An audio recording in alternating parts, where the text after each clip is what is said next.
Okay. All right, shall I start? So, Yeah. Good. hello, welcome everyone to Mobile Library Nepal's art talk program. Mobile Library Nepal is a collaboration between Asia Art Archive and Siddhartha Art Foundation. And we're bringing books and reading materials precisely about art in Asia. And this is made possible by the generous support of Foundation for Arts Initiative. My name is Mahima Singh, a program coordinator for Mobile Library Nepal, together with Pooja Paudel. Mobile Library is very delighted to have this session today as part of our collaboration with Kathmandu Trinale 2077. So I'll just give a short introduction about our presenter today, who is Sarah Naqvi. And Sarah Naqvi will share about their work today, which engages in narratives themed around religious and societal polarization, centering art as their tool for activism. The materiality and techniques in their work are at play to create familiarity with the viewers. With satire, whimsical props, and softness, you are made to believe something joyous awaits. Once these thematic are established and make one comfortable, the visuals are then layered with confronting truths, scripted based on prominent sociopolitical developments in their environment, primarily working with textiles, embroidery, songs, found objects, and performance. They have developed a keen interest in puppetry and stop motion. The uses of these mediums have been intentional as they continue to challenge visibility amongst domestic art and reach audiences beyond the art world. So Sarah is an Indian artist based in Mumbai and Amsterdam. Sarah is one of the member of Lab Collective. The Lab Collective's video titled Danti Katha is being displayed at the Bahadur Shah Baitak, one of the one of the 5 venues of Kathmandu Trinale 2077, which is happening now, and only now a few more days left. Yeah, and 4 of the members of Lab Collectives were here during Kathmandu Trinale, and they did workshop with Mobile Library Nepal. So with this short information, I'd like to begin our program today. And before I begin, I'd like to share the structure of the session. So we will be beginning the program with the presentation by Sarah, and Sarah is our guest for today. And after the presentation, we will have open floor for discussion. So during the presentation, I request all of you to put your mic on mute, and whenever you have questions, please feel free to write in the chat box, and then we will address all your questions in the second half of the program. Or you may also choose to ask yourself all the questions that you have. So with this note, I'd like to welcome you all to the program and let you know that this session will be recording. Yeah, it's recorded, and we'll also go in Facebook Live too. So over to you, Sarah. Thank you. Thank you so much for the kind introduction. That's so sweet. So yeah, my name is Sarah, and I am an interdisciplinary artist. I recently moved actually to Amsterdam 2.5 years ago. It's fairly recent, but it feels like a lifetime, honestly. So this whole presentation I have tried to construct in a way where I can also be as vulnerable as possible, because I think all of my work is also quite tied to vulnerability and associations with current happenings around the world, but also subjects that affect my community at large.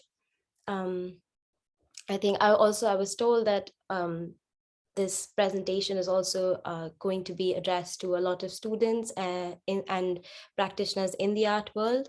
So I will also try my best to keep it as honest in terms of experiences that I've had and how I tend to like, tackle the issues that exist also within the art world. As a practitioner who also is engaged in communities that I am part of, and also trying to challenge the hegemonic structures that we exist in. Unfortunately, there is very less scope in existing outside those structures. So I think that journey also I really want to talk about during the presentation. There are a few videos in the works that I'm going to show you. So I hope that you are patient to watch them because some of them are a little bit long. By long, I mean like 5 minutes. So yeah, I'm gonna start. Oh, is it recording? Why am I not being able to change the screen? Mahima, I don't think I'm able to like change the screen. Maybe because it's recording, I don't know. Wait, let me stop sharing first and then I can start sharing again. Yeah, it's not really changing. Maybe you could try with your mouse instead. It might be better. Sometimes the keyboard sort of freezes. Yeah. All right, cool. I'm gonna start sharing again.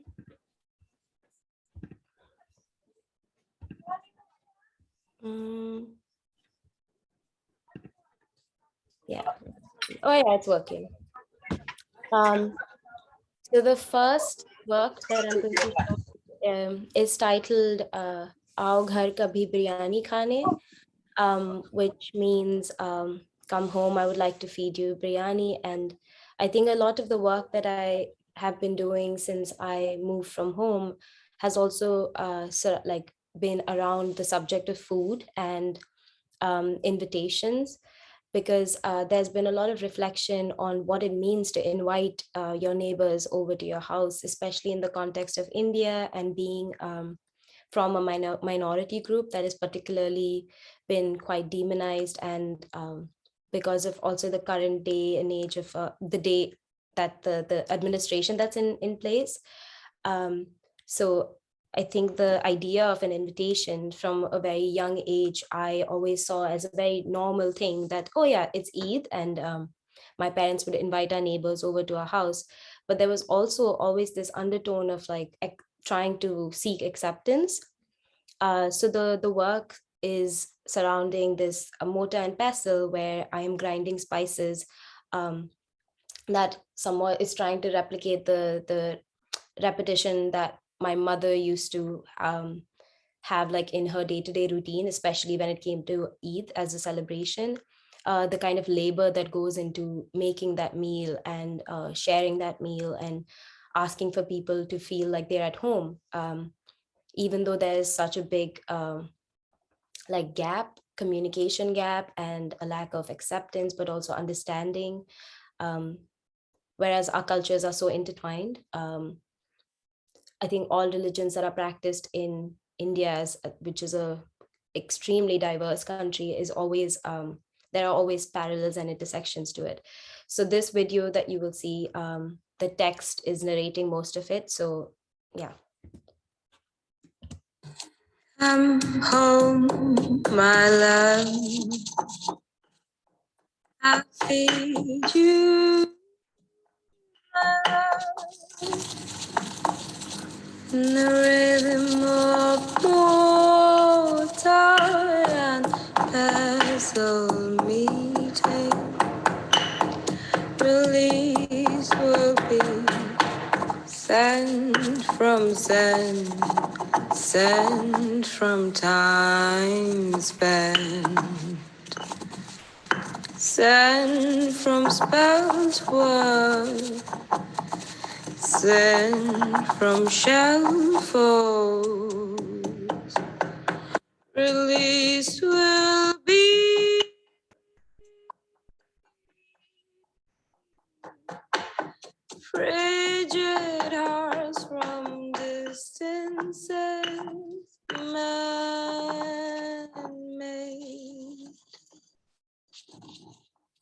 Daring land,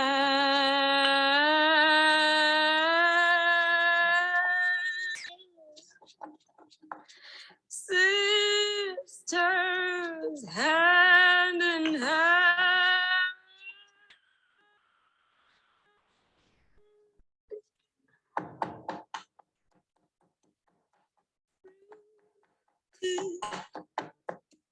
Only to be uprooted,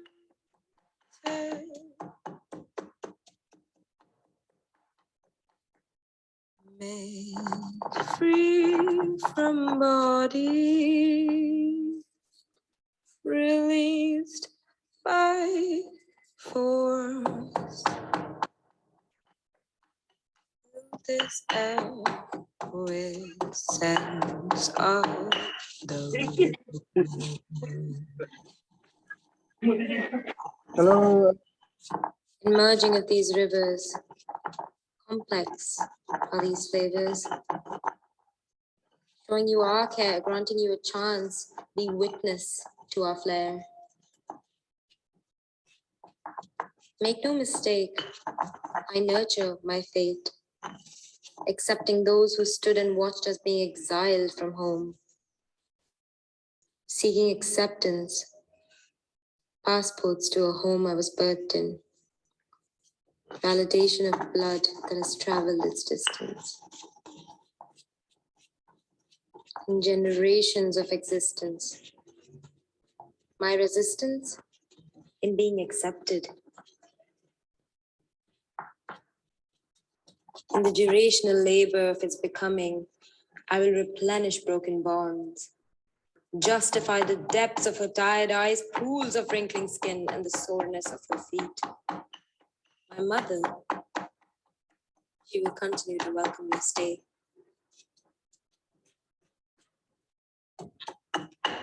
In my father's discomfort of conversing, he will offer you his share. Another day, a day less, one without commute. Today he can accept.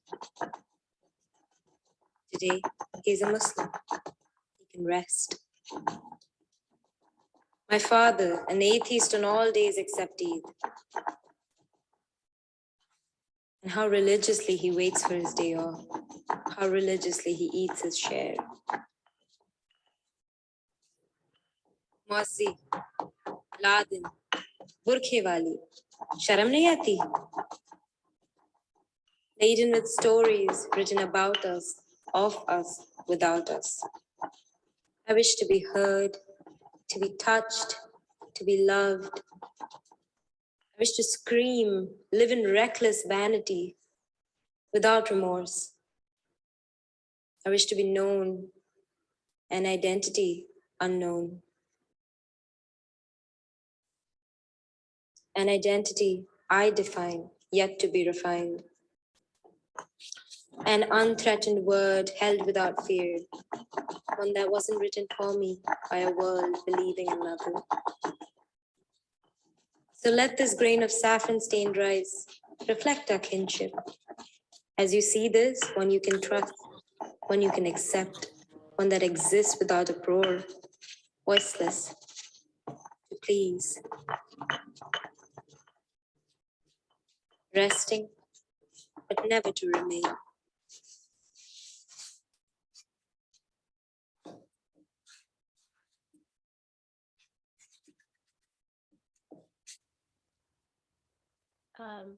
Yeah, so I think the video in itself is also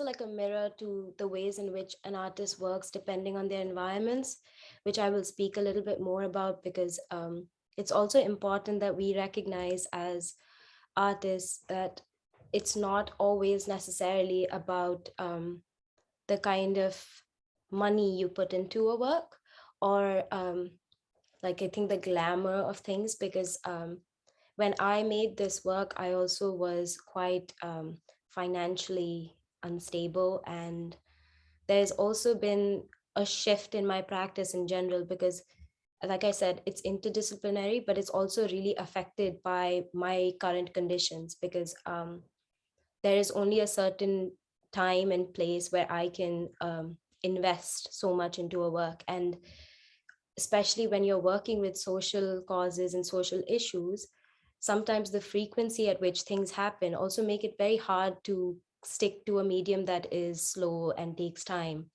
So when I made this video work, I was also very affected by the developments in India, especially with the amount of hate mongering that has been happening. And I think identity is something that is so politicized that it's often hard to really take time to reflect, because there's always an urgency towards the subject. And this work actually was quite cathartic to make, because it challenged me to use words to tell a story that I feel like has been a constant in my life. And it also talks about the different ways in which identity politics affects different generations of people, because I think the way my mother experiences the same subject is very different to how I experience it and how my father experiences.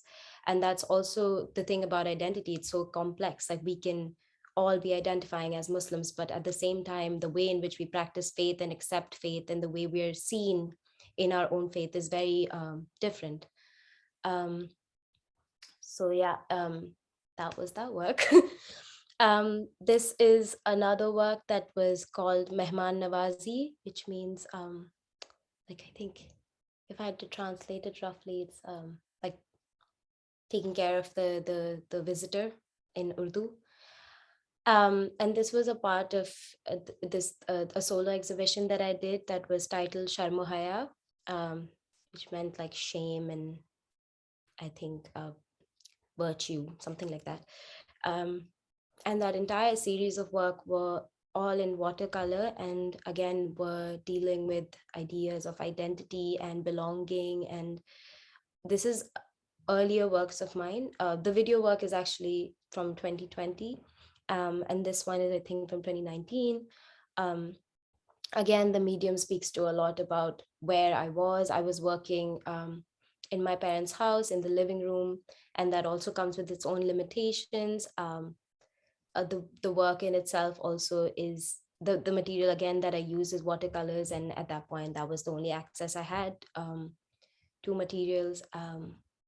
Yeah, and I'm gonna move on to the next one. This is again part of the same series, part of the same solo exhibition, and this one's actually trying to understand the ways in which we inherit also fear. I think because I have also been on my own journey to understand my queerness, and also the kind of fear I have inherited from my mother and her mother, um, as brown female bodied people. There's also a lot of trauma that you pass down because of the kind of experiences that you've had growing up, and the whole work was actually trying to put an emphasis on that. It's quite symbolic. A lot of references also to my own personal heritage and my household. Um, yeah, but I also wanted to use the metaphor of birth, not really in a literal sense, but how I am trying to break generational trauma in my capacity. Um, this is a work that is from 2018, I think. Yeah, 2018. So it's a much earlier work, and my background is actually in textiles, and I studied at National Institute of Design in Ahmedabad, where I did textiles, and a lot of the course was actually structured around commercial textiles, but also focused a lot on traditional Indian textiles too. And we had a very hands-on way of learning. So I am very grateful that I actually had opportunities to learn very intricate crafts directly from craftspeople. And while I was also studying, I think I also had a lot of exchange when I worked with craftspeople, because that's where I think my understanding of rigor and commitment and labor of love really comes from, because there is no one else that I have ever seen or worked with who has that kind of affinity towards their material and their practice. Um, I think it was also a very interesting experience for me to recenter and re-evaluate the way I looked at textiles and the way I looked at crafts, because crafts as a practice requires so much uh, consciousness towards your material, but also towards your surroundings. The ways in which craft, I think, for me personally, the way I see it is the way it documents our histories, our current conditions, is the most sensible way. And I think just now, like right before we started this call, me and Mahima also were talking about the ways in which sometimes calamity and incidents are documented are so brutal and so insensitive that over time we also tend to get desensitized to the information that we get. And that's why I think craft became a very important part of my practice, because it helped me immerse myself in the ways I wanted to talk about very complicated issues, issues that affected people, especially marginalized people, to such a great degree that we have to be extremely aware of it and also have compassion. Um, and this work actually is talks about the Rath Yatra, which in this particular context is about the Rath Yatra that would happen in Ahmedabad. And this was a bunch of conversations that actually led to the making of this work. And it was a commissioned work by Malika Sarabhai, who wanted it for an exhibition that she was doing. But I wanted to actually work with an artisan called Chitara Chandrakant Bhai, who is a Matani Pacheri artist. Matani Pacheri as a craft form in literal translation means the story of the mother goddess, or I think the backdrop of the mother goddess. The communities who actually practice it, they pass it down through their generations, and it truly is. I mean, I can't put so much. I can't put enough emphasis on it. It is a labor of love. It's a very tedious process, and this work was done in collaboration with Chandrakant Bhai, and I think the learning that I and the respect that I have for him will, yeah, it's just, I think I learned the most from him in my entire art practice, because it's also about the conversations you have with an artisan and understanding their medium, because no one knows their medium better than they do. Um, he his background and my background also called for an exchange that I would have expected would be quite complicated, but actually gave me so much insight into the ways in which communities actually work together. So when I went into this work, I had an idea to show the disparity between two parts of Ahmedabad. One that is predominantly a Muslim locality, area, which is the old city of Ahmedabad, and it has very little development put in over the years. There's also a very stark difference in the visuals that you will see and the way the roads are in comparison to the other parts of Ahmedabad. So I think for me, the bridge that came in between the old city and the new city was very integral to that conversation. I wanted to talk about that disparity.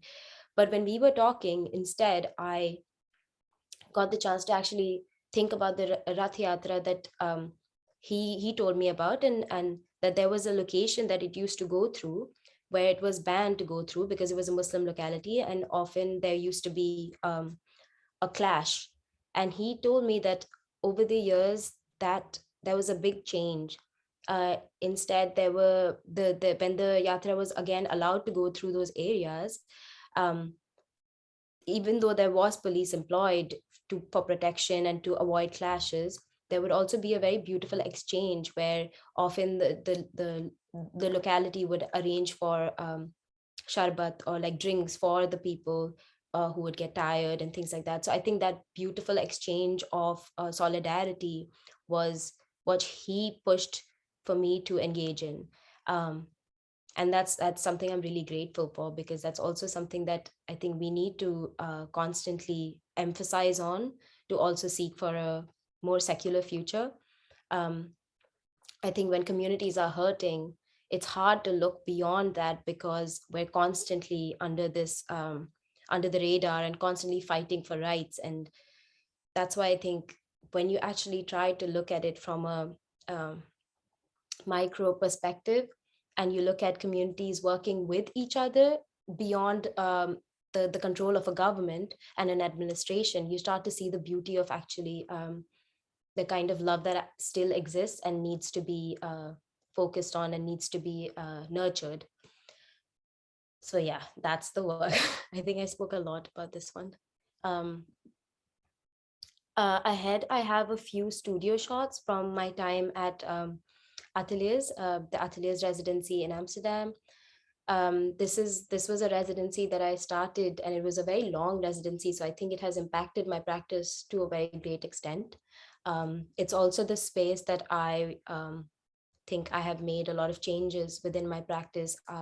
The mediums that I used changed, I think, the most in my entire span of working. I think the space as an like an as a studio space was enormous, and I had never had access to anything like that. I think very few people in the world have ever had access to such a massive resource as space. And another thing is that Amsterdam as a city has a very big space scarcity. So for me, I think the biggest battle was to confront this, that I have such a big space. What am I going to do with this? Because it also brought in a lot of pressure and a lot of questioning my own like privilege at that point. And so I think that's when the need for creative collaboration was the most for me. And as a person and also as an artist, I really thrive when I work with other people, because it also confronts my own flaws. It also brings out the best in me. So I think Ateliers as a space, even though it is a space that is actually constructed or structured to engage in individual practices, and also because it is situated in Amsterdam, which is the West, and they also have an emphasis on individualism. I had a very complicated time there, because on one hand, I was really pushing for a community-oriented practice in a space which was not really equipped for community-oriented practices. So I think I'm going to, in the process, also talk about that journey and how I tried to find a balance in this space. My studio at Ateliers also was a strange curation of very absurd objects. I also used to collect a lot of small trinkets and puppets that I would find in flea markets and thrift stores. Again, because the space was so big that I often felt like I needed company. But that also really added to my practice, because in time I also started using these puppets that I would find and change their attire, change their facial features. They were often Dutch puppets, and then I would work on them to recreate political figures from India. For example, this one is actually a caricature of Prime Minister Modi. And in the slides that will come ahead, you will also see how I use these puppets in works. Oh, wait, I think, where is my cursor? Oops, I can't see my cursor. Sorry. Oh, I lost my cursor. I don't know what to do. Oh, that's it. Okay, it's good. This is also part of the process. I think my studio was like a giant mood board for me in a way. Like I would find ways to really cover everything up in thoughts, ideas, and figures. Again, to really combat the feeling of emptiness in a big space. This is, yeah. So like, as you can see, it's a yeah, I think it's a confrontingly big space. So I think I just filled it with a lot of clutter. This is the video work that I did, that's, it's like a satirical stop motion video that creates like this, the thematics are like set in like a cooking show. Um, and I also wanted to use a very strangely like gimmicky sound to it, so that it actually replicates the way in which we consume media, especially in India, because majority of the population watches news that is propaganda. So I kind of wanted to combat the propaganda using this similar like visual imagery maybe, and sound, uh, to like seamlessly kind of blend it. Also tried to really circulate it through WhatsApp. And there was a point in 2020 when a lot of the protests were erupting, 21 also, when the CAA and NRC bills were passed, which were extremely discriminatory bills. And there was an uproar, and there was so much information being passed around, but that also called for a lot of negative information that was being passed around, which has also led to a lot of violence. So a lot of artists from my generation and younger generations were using all the tools that they could, especially tools that could combat this false information, because I think we're also living in an age of so much of information overload that it is important as a responsibility for an artist to try to use their skills and tools to fight against this propaganda. So I'm going to play this video.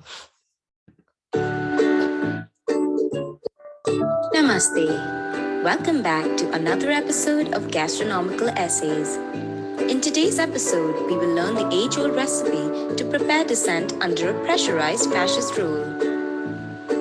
As an added bonus, we will learn how to make a complementary side dish that will infuse hostility and create disruptions in said dissent. Now, you may notice clashes in the process of this recipe, as the makers hold little to no control over the outcome. As always, we will start by issuing a trigger warning to those with sensitive stomachs and others who are property sensitive and personhood intolerant. This video may be unsettling for neighbors, delusional, and friends complicit. Proceed with utmost caution and eyes wide open, as the adulteration amongst honest masses may cause for the failure of the recipe. Ingredients for the slow-cooked dissent. 1 cup of dismissal and denial of farmer rights. 5 teaspoons of bigotry. 1 cup tyranny. Several sticks of Delhi-sourced police brutality. 3 fistfuls of authoritarian architecture sourced from the liberal West.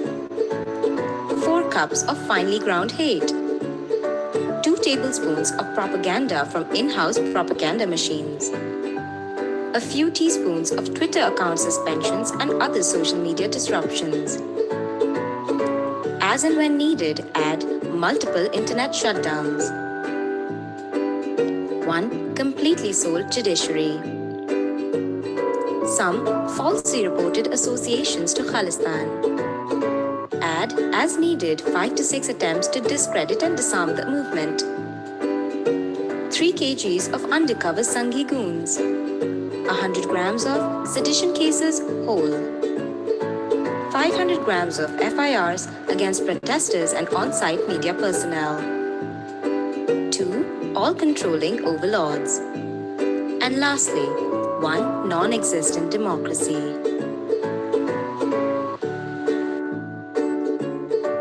Process for dissent. To perfectly create the conditions for dissent, you will have to manufacture, manipulate, and religiously marinate a situation so hostile and unacceptable that the rights start to dissolve. The ingredients must be added as and per requirement, at a low flame and in a closed pressure cooker till the whistle starts to blow. As the temperature and speed of the cooking rises, you will notice unforeseen engagement. Reacting accordingly will serve you well. This is due to the pre-existing conditions the dish is being prepared in. uniformly cook the ingredients, simmer using back-to-back arrests and sedition cases against activists and student leaders.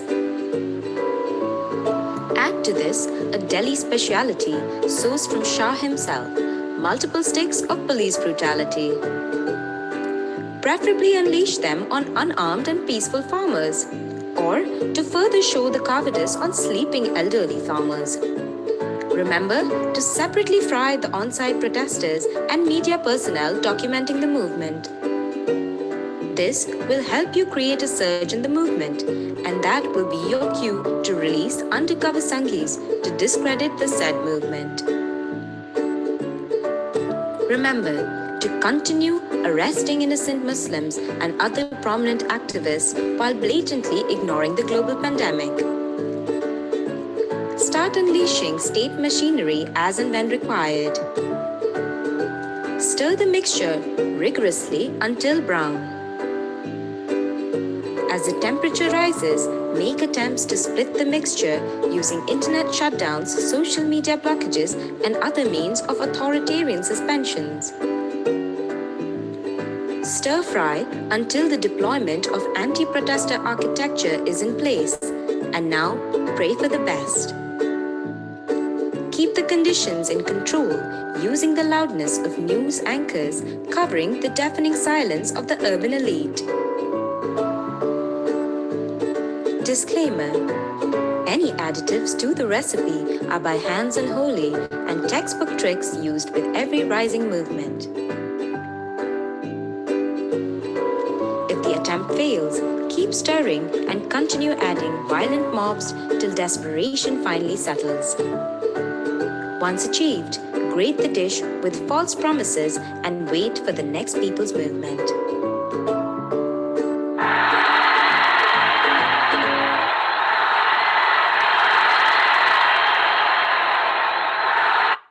Okay. So yeah, that work is titled Gastronomical Essays, and it's part of like a three series of videos. The first one actually was about biryani, because during the anti-CIA NRC protests, biryani as a dish again was being politicized, and it was being served in a lot of the protest sites that were the like the constant protest sites, the sit-in protest, which was like Shaheen Bagh, which was in Delhi, again a predominantly Muslim area. Um, so it was being, there was this whole narrative that was being portrayed in the media, um, that again was communalizing something as simple as food, as a food dish. Um, so that was the one of the first videos, and then there was a second part to it, and this was the third part that again was talking about how dissent in a country that is quite polarized is very hard to maintain and also sustain, because there's always going to be so many disruptions to it. Even if you have masses who are standing up for their rights, you still have all of these different infiltrations, and it's a very complex movement, because even when you talk about it, there are so many different things that could go wrong, and they do go wrong. And I think at the end of the day, it's always the most marginalized groups who are the most vulnerable. And whenever it has happened that there have been riots that broke out after said protests, it's always been in the most vulnerable of localities. Which again, I think for me as an artist is also something to really I think, talk about, because you will never see sit-in protest movements that happen in gated communities that are like that are where I think the urban upper caste elite people live. You will always see them happening in communities that are most affected, and most vulnerable. So yeah, I think the video is just it tries to tackle as much as it can. That said, it's also something that is it's a lot of information to take in often. In all three videos, even though I'm trying to talk about individual themes, um, you will always see that there's so much that is still part of that conversation, because that's also how complex a lot of the issues that actually happen in our parts of the world, if I had to say it like that, are. this is how I actually exhibited the video in a more exhibition context, because I thought it was also important to think about the way you install a work, which also helps you put emphasis on the way you want the work perceived. So I wanted to create a very domestic space, which was similar to a household in India. Um, I kept all these little trinkets that you would see in, like, for example, my mother's house. Yeah, so this is actually one very, very early work of mine, which I have a very complicated relationship to. Because it was also made when I was only first starting out as a professional artist, right outside after my university education. It's also a work that I think I put a lot of heart and soul into, but at the same time, when I look back at it, and I think it's important to talk about this because often we choose to focus on the best parts of our work, which we are most proud of. But this was a work that also came from a lot of concern and confusion. It was trying to talk about the desensitization when it came to the murders that were occurring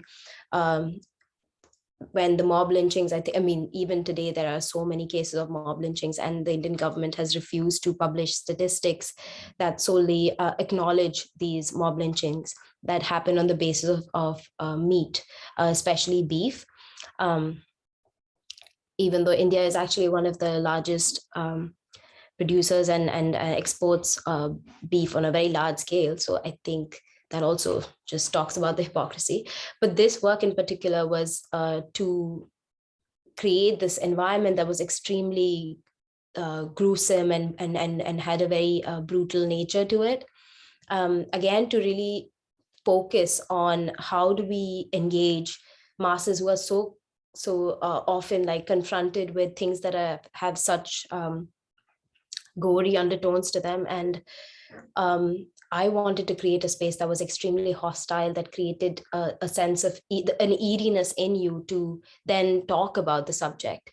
That being said, I feel like when I look back, I think I have found much better ways to tackle subjects of such sensitivity.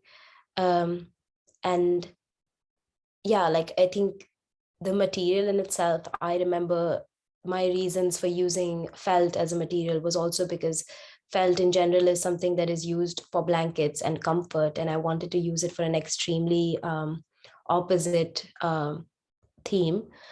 But yeah, I think over time I also learned that there are ways in art that you can convey a message very loudly without it being loud in its visuals, you know. Yeah.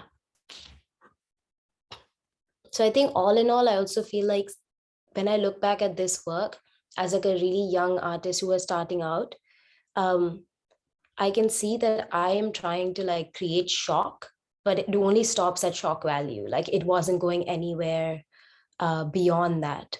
And that's something that I had to learn from. Yeah. Shrine of Memories is also actually part of the same series of works that were called Bashaur, which is, you know, if I had to translate it, it's something guided by your own conscience. And this was a very important series of work because it was one of the first large scale exhibitions that I did in which I was talking about identity from a perspective of a young Muslim growing up not being very secure about my future anymore.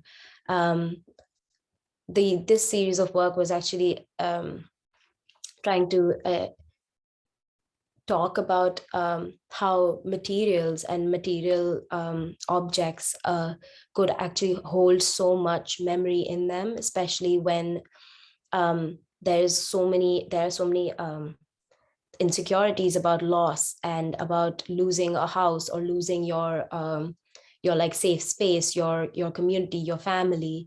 I think my family had quite a few, I mean, in many of the large, I'm stuttering, sorry.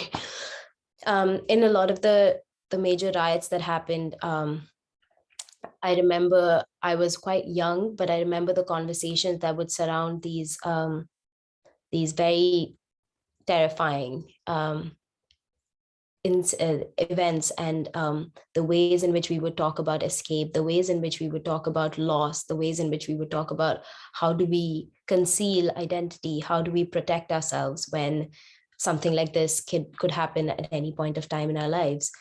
So Shrine of Memories actually tries to document how material objects could actually remind you of such horrifying things. I think the center piece is an embroidered newspaper cutout, and I used a newspaper cutout which was from 93, right after the demolition of the Babri Masjid. And then subsequently there were riots that happened afterwards. And some of the objects are also, all of the objects are actually hypothetical, like a diary, for example, could mean to a lot of people just a diary, but to a house that has lost its roof and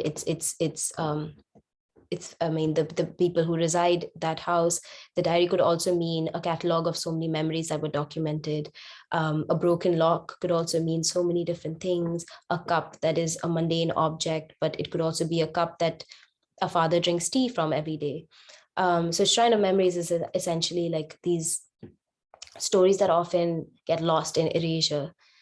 And I think the nice thing about this work was that it really took a long time, but also it gave me time to reflect on what I was doing. And it has, the materiality is also such that you are building something from nothing. So the thread is the only thing that binds everything together. Yeah.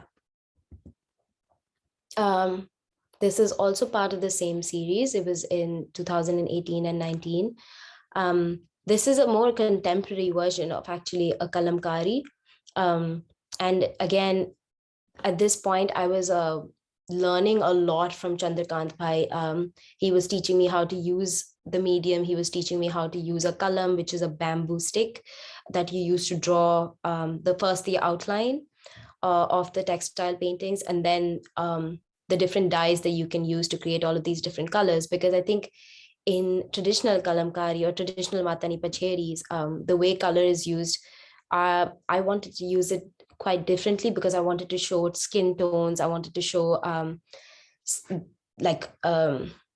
different, I think, motifs that I don't think generally get used in a traditional form of a kalamkari. And because Matani Pacheri is also the story of the mother goddess, I also wanted to tell a story of my own mother. Growing up, she didn't tend to like share a lot of her experiences when she first moved to Mumbai. And I think in 93, when she was pregnant with my eldest sister, there were also the 93 blast that happened, and then there were riots that happened after. And at that point, they were living in a locality where I think they were the only Muslim family actually in that locality. Only later, when I grew up, I heard about how much fear she had to endure, especially bringing a child into the world and bringing her first child into the world. And I wanted to document in any capacity that I could this story, so that it was not lost in time. Because a lot of the stories that our mothers have are stories that you don't get to share with the world, because they exist within the confines of our domestic households, but they are also such a big reflection of our time, and how insecure life can be. Then the one on the left actually was when she started wearing the bindi, because apart from liking it, it was also because for her it felt like she fit in a lot more. And it was also her way of finally trying to integrate, but also hide to some extent who she was in public, to avoid questioning and yeah. So that's the work. Blanket of Solidarity was in 2020, again coinciding with the protests. I was away in Amsterdam when the protests broke out in India, and for me, that was actually a very challenging time because this was also a bill that, if got passed, would affect my family and would affect a lot of people, a lot of the people who I love, and it made me very anxious about what would come next. During this time, I also remember, because the protests were quite like localized in Shaheen Bagh, which is where my grandmother and my aunt live. I was quite afraid about their safety. And yes, there was a lot of romanticism that also came with the protests, because they were incredible, and how they were being organized by and for Muslim women, and seeing them spearheading this movement was incredible, because the common narrative of Muslim women is always shown in a very or like subservient and submissive way. But this was also one of the first times, at least for me, I saw them in their element, because this is something that I would see growing up every day, but it's often not shown in popular media. And being away from home at that point also really made me like realize how much I needed to contribute in whatever extent and degree I could. So while I was in Amsterdam, me and a few friends of mine started organizing protests. And initially the protests used to be they used to be really small. But with time, I think after like a couple of weeks, they grew in number. And I think one of the last protests we did were hundreds of people, which was incredible for us, because never in a protest related to the global south have I seen those numbers.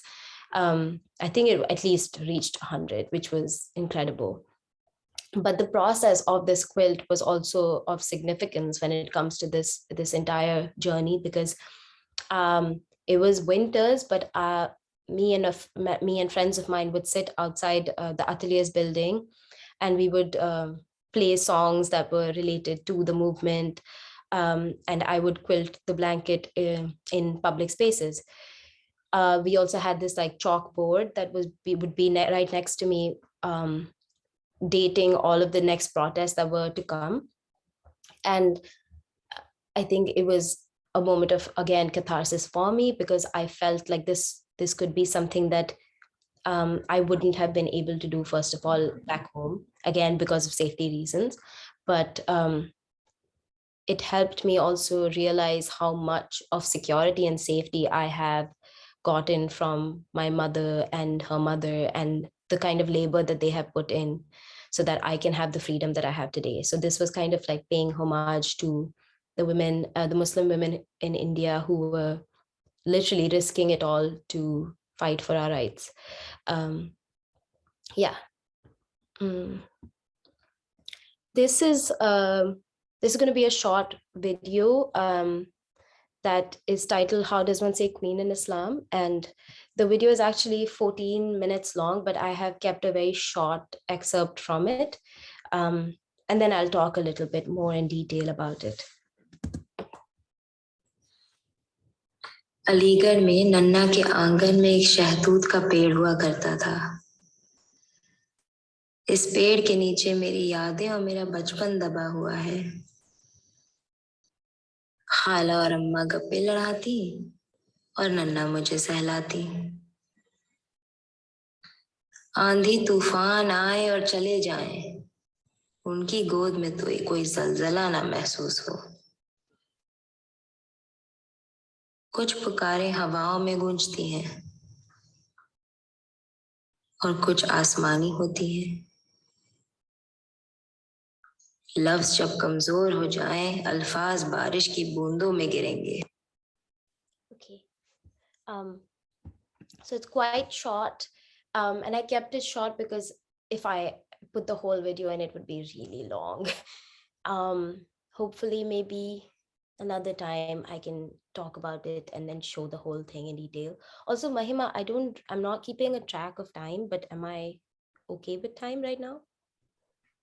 Yeah, we're actually running out of the time already, but we can just Okay. keep it I will quick be quick. and I'll be quick. I'll be quick. short. Yeah. Okay, cool. I'm sorry. I knew it. I knew it. Sometimes I get too carried around. So like, okay, I'll try to keep it brief now. Um, so How Does One Say Queen in Islam was a collaboration between me, Sophie Subramanian, and Hibo Elmi. All three of us. I think the common denominator was me, because I knew Hibo from a program that I did in Berlin called Focus Forum, and I think we just had a friendship that developed almost immediately. We had common ideas about religion and our upbringings and the problems that we had faced. And Sophie is one of my best friends who I met at ateliers, and it only made sense to create this work with the two of them because I think their input is so integral to this entire work. The work like go uses, again, I think this is also something that I will talk about, because Dante Katha also works with the imagination of a child. And in How Does It Say a Queen in Islam, also I chose to keep it within the, I wouldn't say within, but beyond the imaginations of an adult, because I wanted a child to be the reference point, because I feel like children still have this there's an imagination that is limitless, and I wanted to recreate my childhood with these different stories of a liberation, um, battles that were fought by women, and restructure in a way my childhood by introducing these characters into this dream landscape. So the whole film has like these different characters that are coming into play, that are wearing these absurd costumes. Some of them have symbolic references to the women I'm talking about. And one of the books that I used as my references at the time was Fatima Mirnisi's uh, The Forgotten Queens of Islam. um, and I think this was particularly important to me because that was one of the first books that I read in which the emphasis was only on Muslim women, and powerful Muslim women who, I think when I look back, would have really changed the way I saw myself and my identity. Yeah, and this is an install shot from the Bangkok Biennale where it was first shown. More install shots, more install shots. I'll quickly go over this as well. Habitat of Descent was during a short residency at Gaznarale. I think, I don't know if I'm saying it right, but again, it was a community oriented work. We wanted to create, me and Pankaj, who worked together on this, we wanted to create a space where we could share food and talk about the current issues that we were which India is plagued by. So I made this banner-like piece called Index of Dystopia, which focused on statistics from I think 2019 specifically, and also because we were in Zurich at the time, which is somewhat like think the black money capital. So we wanted to focus on numbers and also draw attention to the numbers that reflected the regression, if I had to say, in Indian society. Yeah. Next, I will talk about this work. Again, I would like to talk about this work in more detail, but unfortunately, I really spoke too much in the beginning. Um, this work is actually a banner-like piece. It's almost like a tenor-like piece, which has different diagrams and different sections that talk about different ways in which the white institution has failed artists of color. It also talks about the homogeneity of classification when it comes to people of color who come to Europe or the West to work and to be in residencies, because I think that categorization in itself is so harmful when it comes to identities, because we in our own communities also have so many intersections. We also have so many privileges, so much of generational uh, wealth that could have supported us. So I think that classification is very dangerous, and also negates or does not take into account all of these different intersections of identities. Um, it also talks about the ways in which art institutions, especially white institutions, are funded, and the hierarchies that then also guide the kind of work that is being created within these institutions. Um, so there's a lot happening in it. And if I had more time, I would get into it. But the work was intended to be like a blueprint to reimagine these spaces if the power and the access was given to artists who come from different ways of looking at these same structures. Because I think when someone from a different cultural and societal experience comes into these spaces, they also bring their own knowledge, their own systems of knowledge. And I think that's really important and integral to the way in which we can reimagine these spaces, because otherwise they're just stagnant spaces or that will continue to um, violate our boundaries as artists who do not function according to the Western philosophies of making art. um, yeah, so yeah, you can see there's bits and pieces that refer to different like, for example, there was a point where I wanted to talk about institution and craft, because I have worked with craft for a while and I didn't see any scope for craft to thrive in white institution spaces, because there's always a pressure to create and create fast. There's always a thing to, there's almost a capitalist relationship between the artist and the art space. Um, this is, I will quickly go over this one. This one is also titled Habitat of Dissent. And I wanted to use these two elements that are related to home, and the Hath Pankha, the fan, reminds me of the ways in which my mother and my grandmother would use this fan when there would be power cuts. And the the hand is actually a back scratcher, which again is of like relief and care. And I wanted to combine these two, and if they were attached to this mechanical thing that kept rotating it. And for me, I wanted to refer to familial care as one of the most powerful tools when it comes to dissent and sustaining protest, because most of the protest movements that uh, go on for a prolonged period of time require food, require also entertainment and joy and happiness to really continue and fight for the causes. Um, this one is a chainmail pillow. I think I'll go over this because there's a lot more left. Uh, this was a performance that I did called When a Name is Laid to Rest, Where Lies Its Burial Ground. Um, the work is, again, using soil as a medium to talk about othering and feeling of disconnection towards your homeland. Um, and there's a very short excerpt from it here. It also used sound and text.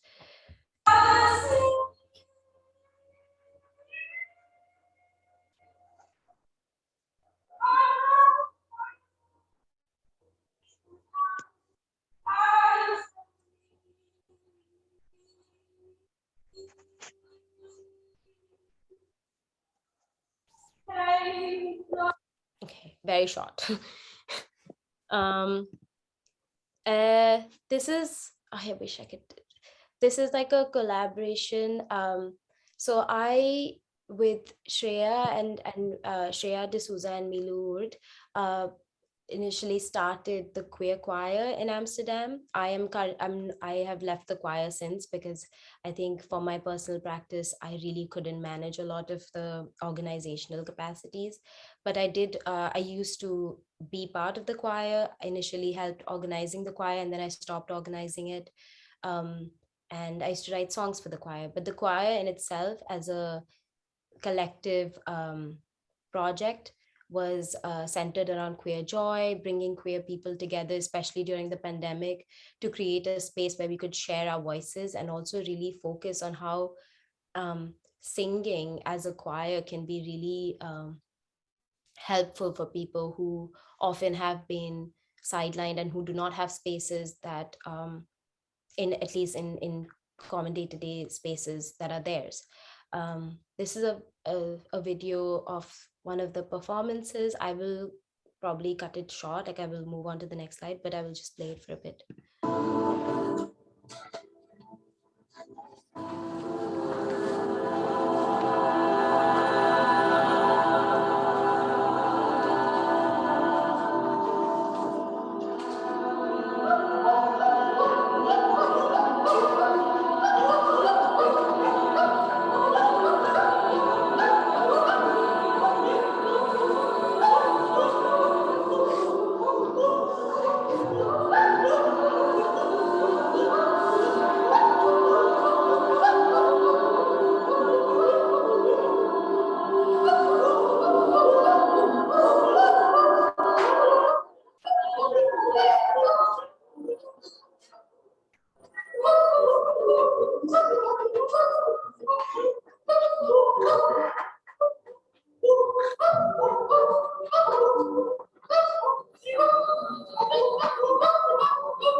I'm gonna go a little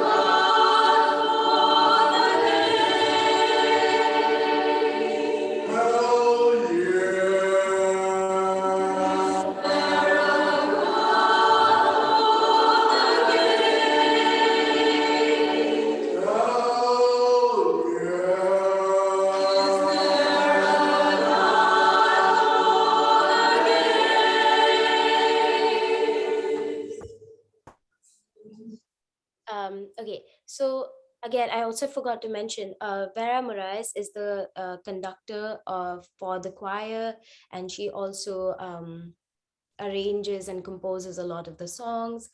The choir still exists, thankfully, and it is now being led by Shreya and Milu and Vera.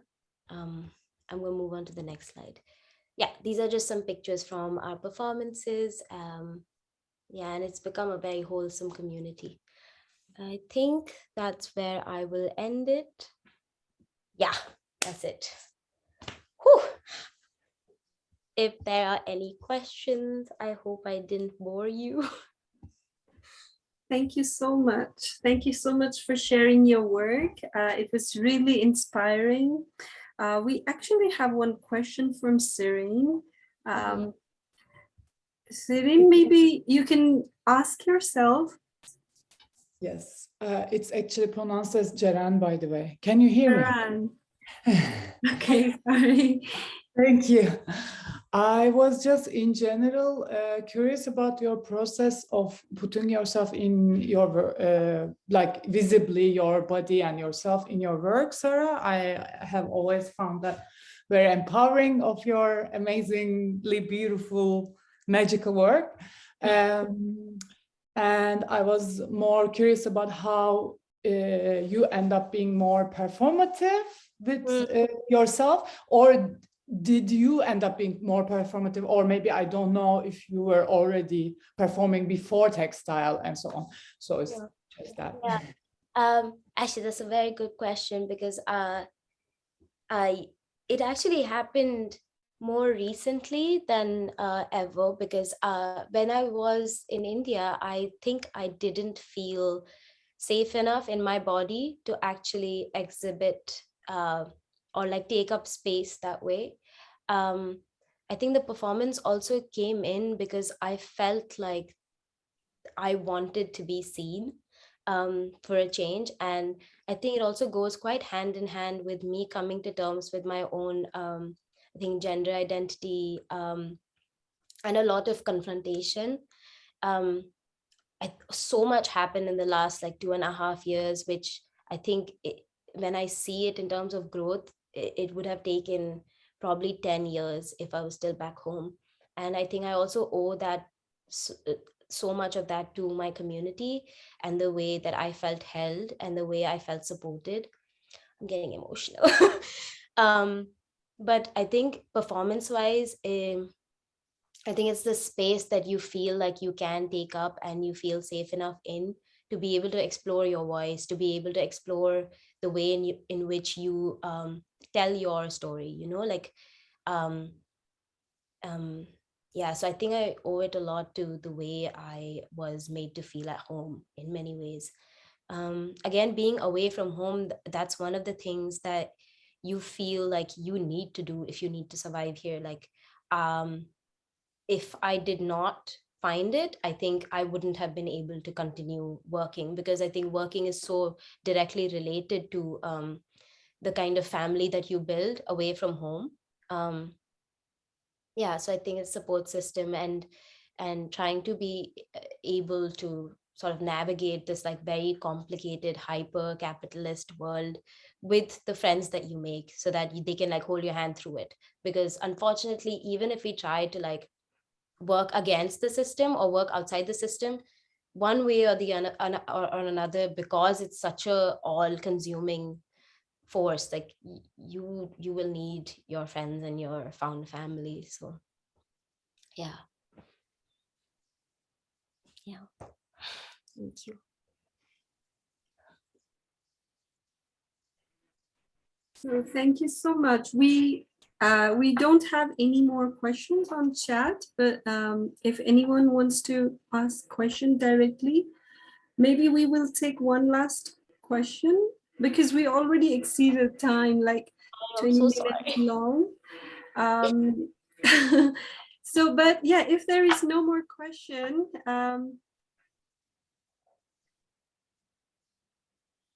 yeah, one of the participant, Nanda Kumar, is saying like that your performance took him to his childhood. Oh, that's so sweet. Oh, thank you so much. I hope that's something positive. I hope. Yeah. Yeah, thank you so much for everyone who have become really patient with us till now. And thank you, Sarah, for so much very inspiring and emotional, like in so many places. I too feel very emotional. It's really sensitive issues that you have brought up through your artwork. I really liked it, and I hope everyone who have managed to stay with us till now, and they also love the work. And yeah, thank you all for joining. And with this, I'd like to say goodbye. Yeah, Thank you. thank you Thank so you so much much. for having me. Thank you. Bye bye. Bye. Bye bye.